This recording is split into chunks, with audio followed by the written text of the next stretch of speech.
Iar dacă ne uităm la viteza de depreciere a leului, aceasta este accelerată semnificativ în ultima vreme. Dacă ritmul actual se menține, am putea vedea schimbări considerabile chiar și într-o perioadă de câteva luni. Evenimente majore, precum o criză economică regională, probleme politice interne sau decizii nefavorabile ale Uniunii Europene ar putea accelera deprecierea și mai mult. Crizele regionale, cum ar fi cele din zona euro, pot influența în mod direct încrederea investitorilor și pot declanșa retrageri masive de capital din piețele emergente, inclusiv România.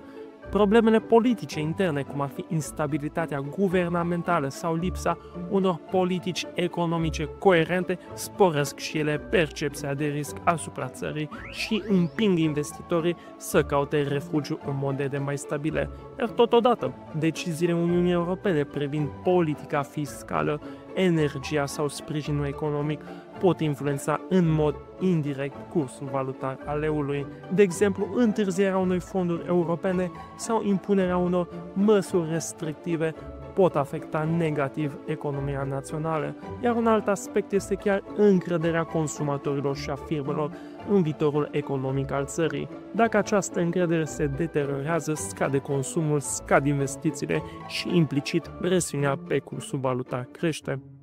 Dar nu în ultimul rând, tensiunile geopolitice sau economice din vecinătatea României pot și ele acționa ca factor extern destabilizator, influențând cursul prin prisma riscurilor de regiune percepute de investitori.